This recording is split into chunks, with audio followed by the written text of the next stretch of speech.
ruidos que te molestan demasiado, que te causan demasiada irritabilidad, que incluso puedes sentir ira al escuchar esos sonidos. Por ejemplo, que esté comiendo algo crujiente es el más común que yo he escuchado. Yo soy Laura Gómora y esto es Caminando con Lau. Si me estás viendo desde Facebook, mi canal es Laura Gómora, y si me estás viendo desde YouTube, esto es Caminando con Lau.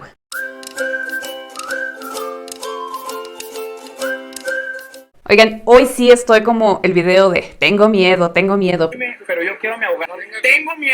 Tengo miedo. Porque esto que les voy a contar es algo que nunca he platicado. Yo creo que lo he platicado muy pocas veces. Yo creo que se lo he contado a 1, 2, 3.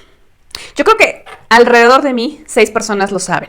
Para tener esta condición desde hace 25 años y haberlo comentado tan pocas veces, realmente es algo que él ha mantenido en súper secreto. Imagínense que es algo de lo que nunca hablo y que ahora vengo y lo cuento en un canal de YouTube. Es un tema complicado, pero pues creo que es súper importante que lo comparta. Pues resulta que yo desde niña, yo recuerdo más o menos, desde donde lo tengo muy claro, es desde que iba en secundaria, tendría yo como unos 13 años, sí, como 13 más o menos.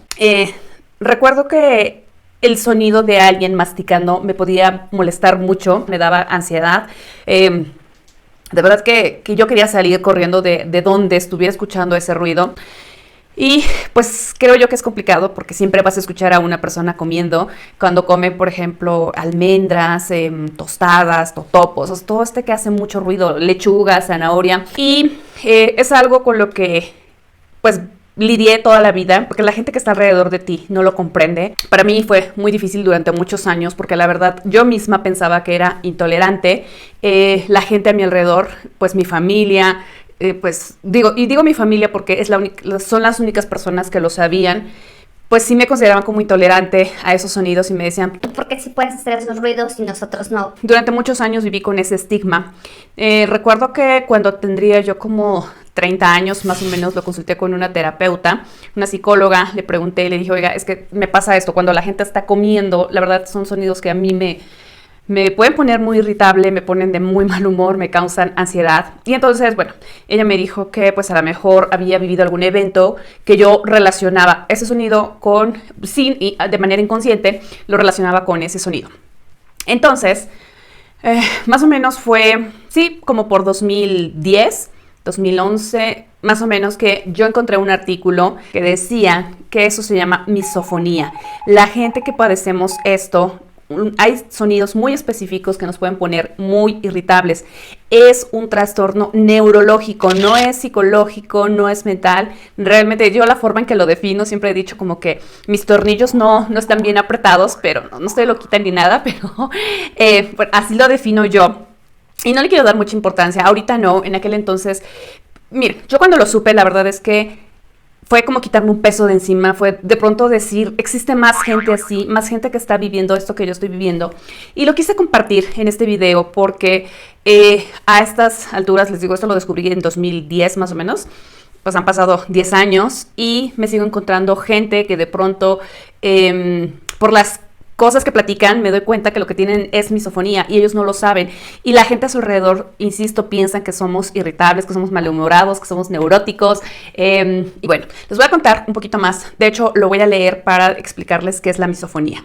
La misofonía es una sensibilidad selectiva al sonido. Es un trastorno neurológico y consiste en la intolerancia a sonidos cotidianos producidos por el cuerpo de otras personas, como comer, sorber, toser, masticar, y también puede ser por sonidos producidos al utilizar ciertos objetos, los cuales pueden desencadenar en ansiedad y conductas agresivas en el paciente. Ahora, es súper importante que no se confunda con otras 2 condiciones que existen y lo mismo, les voy a leer para decirles exactamente de qué se trata. Una se llama hiperacusia y dice que es una condición en la que el individuo no tolera los sonidos que lo rodean.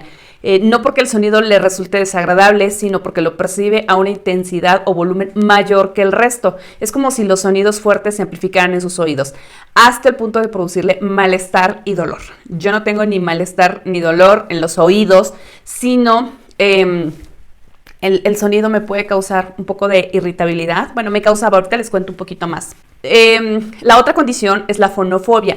Es fobia a determinados sonidos, aun cuando estos sean de intensidad moderada o leve. La fonofobia se encuadra dentro de los trastornos fóbicos, ya que en realidad es una versión psicológica de determinados sonidos concretos independientemente de su intensidad. Bueno, entonces les comentaba. Esto yo lo recuerdo más o menos desde que iba en secundaria. Es el primer recuerdo que yo tengo y es muy característico por el tema de la irritabilidad. A mí, por ejemplo, yo recuerdo que alguna vez me invitaron a una fiesta y me dijeron, va a haber tostadas. El sonido que yo no tolero es la gente comiendo tostadas o papitas. Y estoy compartiendo realmente tanto lo que he vivido como lo que he leído durante estos 10 años. Gente compartiendo sus experiencias y todas coinciden realmente con lo mismo que yo sentía.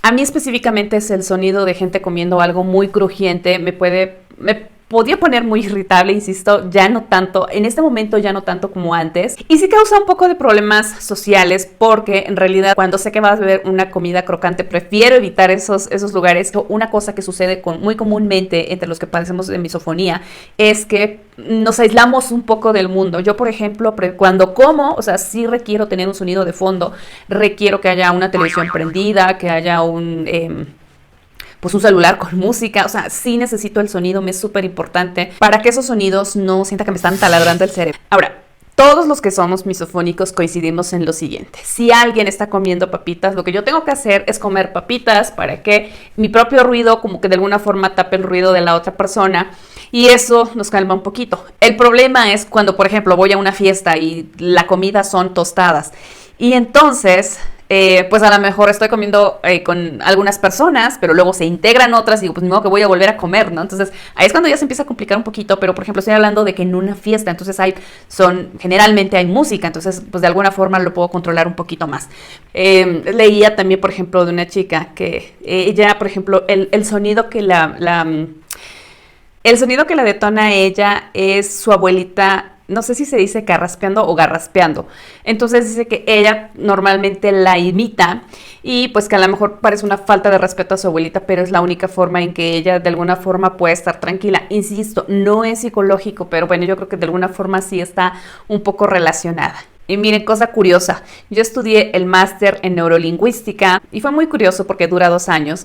Y bueno, para mí era súper curioso porque en el máster se promueve mucho el estar contigo mismo, el estar en el aquí y ahora. Y una cosa que se nos pedía mucho era comer en silencio. Aparte se comía lechuga, la lechuga es crocante y en silencio yo definitivamente lo sufrí muchísimo. Yo creo que muchas veces no sabemos lo que otra persona puede estar padeciendo. Pero bueno, el primer año yo no dije nada. O sea, trataba como de salirme. Porque creo que eran nada más 10 minutos los que nos decían, en este momento vas a comer en silencio para estar contigo mismo. Entonces yo como que esos 10 minutos me salía al tocador. Y ya cuando regresaba ya como que ya teníamos autorización de platicar. Entonces ya había como un poquito de ruido. Pero otra característica, casi todos coincidimos en que elegimos comer rápido para como ya rapidito irnos.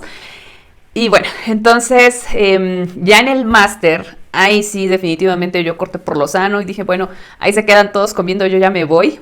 Y me iba a comer a un restaurante que estaba cerca, yo comía con música, comía otro tipo de comida y pues comía sola, o sea, realmente no tenía que estar escuchando más ruidos. Ok, ¿por qué hablo mucho en pasado? Porque esos sonidos a mí me podían poner súper irritable. De verdad que sí, hay niveles de intensidad de quienes padecen misofonía, hay nivel creo que del 0 al 10 y en el nivel 0 pues digamos que no te produce gran cosa y así conforme van subiendo de nivel van siendo más irritable. Entonces bueno, creo que por ejemplo el nivel más alto que yo alcancé está como por el 8 y sí me apena, pero es que lo tengo que, o sea, si justamente estoy haciendo este video para que la gente sepa, pueda saber lo que tiene, si es que lo está viviendo, es que de verdad, o sea, te pasa por la mente así hasta golpear a la persona que está emitiendo ese ruido, porque el sonido que está haciendo te está causando por dentro tanta irritabilidad, tanta sensibilidad, que quisieras detener ese sonido. Lo muy característico de la misofonía es que puede causar ansiedad y conductas agresivas.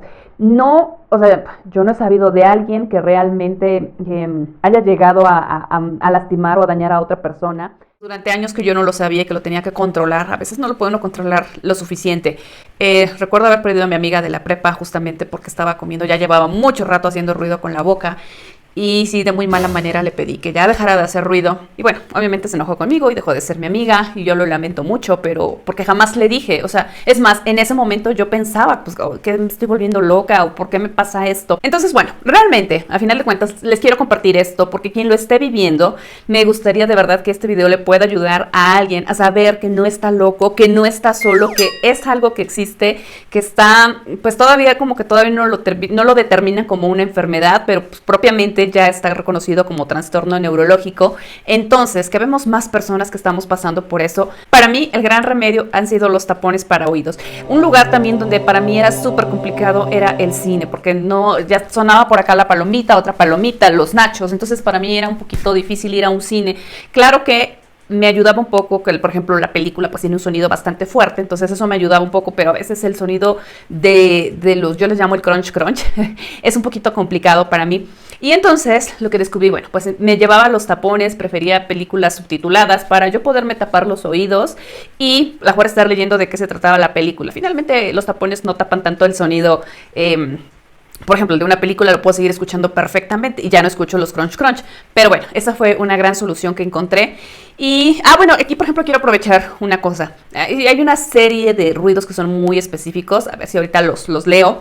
Pero por ejemplo, para gente que es misofónica con respecto al sonido de los ronquidos. Y yo por ejemplo, los ronquidos no los tolero, o sea, me molestan, pero no me causan irritabilidad, jamás me han causado irritabilidad.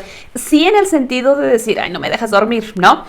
Pero no, es algo muy distinto. De hecho, todas las personas que duermen con una persona que ronca, pues obviamente todos es como molesto. Tú buscas imágenes de alguien roncando y siempre hay una persona a su lado así de, ya no puedo estar con ese sonido. Pero insisto, el grado de irritabilidad que produce, eso es donde o sea, donde tú puedes saber si lo que tú estás padeciendo es misofonía. Los sonidos desencadenantes son ruidos hechos con la boca. El más generalizado es el de comer, o sea, el de que alguien esté comiendo cosas crujientes, que esté masticando chicle, gárgaras, sorber líquidos, tragar la comida. Sí, también el de tragar la comida lo tengo yo. O sea, el escuchar cuando alguien está deglutiendo, cuando escucho aquí pasar la comida, me causa ansiedad. El de gárgaras un poquito, pero no mucho. O sea, para mí lo más fuerte es indiscutiblemente escuchar a alguien que está comiendo algo crujiente. Otros sonidos son los ruidos de la nariz, como la respiración fuerte, los ronquidos, los estornudos o el carraspeo. Silbidos, los bostezos continuos, el taconeo, el rascarse, el tic-tac de un así dice, tic-tac de un bolígrafo, el tic-tac de los relojes, el sonido que es, bueno, que genera la gente cuando se truena los dedos. Yo, nada de eso, afortunadamente. De hecho, es algo de lo que no me gusta hablar porque de alguna forma siento que lo estoy superando. Entonces, ahora para ponerme a estudiar un poco, para poderles decir los conceptos, como que fue como recordar todo. ¿Qué fue lo que a mí me cambió? Yo creo, no sé si tenga mucho que ver con esto, porque se supone que finalmente es neurológico. Cuando llegué a saber qué era lo que tenía de alguna forma, el solo hecho de saber que no estaba loca, que alguien más sentía lo mismo que yo, eso me tranquilizó muchísimo. Y en el paso de estos años que han transcurrido, tal vez ha sido un poco, pues el que yo, por ejemplo, estudié el máster en neurolingüística, el que hago meditaciones, tal vez eso me ha ayudado un poquito porque he controlado mucho la irritabilidad que llegaba a sentir. Entonces, bueno, les decía, recientemente mientras estaba estudiando lo que les iba a platicar, como que recordar todos esos episodios de alguna forma lo volví a sentir ahora muy recientemente. Yo creo que la vida me puso a prueba y justamente escuché a una persona comiendo tostadas y para mí fue sumamente complicado de nuevo. Entonces, pues voy a abrir esta caja de Pandora y espero cerrarla muy rápido y procuraré nunca más hablar del mismo. Solamente quiero dejar este video para que a alguien le pueda servir. En resumen, decidí hacer este video porque probablemente tú puedes estar viviendo algo similar o puedes tener un familiar que lo está viviendo y estaría ideal que le puedas compartir este video para que sepa qué es lo que está pasando, para que sepa esa persona que no está solo, para que tú como familiar puedas comprenderlo un poquito, porque a veces, sí, por ejemplo, a mí me han dicho, ¿y tú por qué sí puedes hacer ese ruido y yo no? Y les digo, pues porque ustedes no tienen misofonía, por eso, tan sencillo. No es contagioso, porque luego, por ejemplo, mi esposo me dice, ay, es que creo que a mí también ya me molesta ese sonido. Sí, pero es un trastorno neurológico, nada más te puede molestar mentalmente, pero no tienes los mismos síntomas que yo. No, eso no es contagioso, ni te hagas ideas, porque no tienes la menor idea de lo que yo vivo. Entonces, esa es la misofonía y bueno, pues ya la comparé con las otras dos condiciones, que es la hiperacusia y la fonofobia. Entonces, son temas totalmente distintos, pero me encantaría que este video le pueda servir a alguien. Por eso decidí salir del closet. Es algo que jamás había platicado y que, miren, ahora lo vengo a exponer públicamente, pero de verdad espero que este video le pueda servir a alguien. Así que, por favor, te pido que compartas este video y nos vemos en la próxima. ¿Va?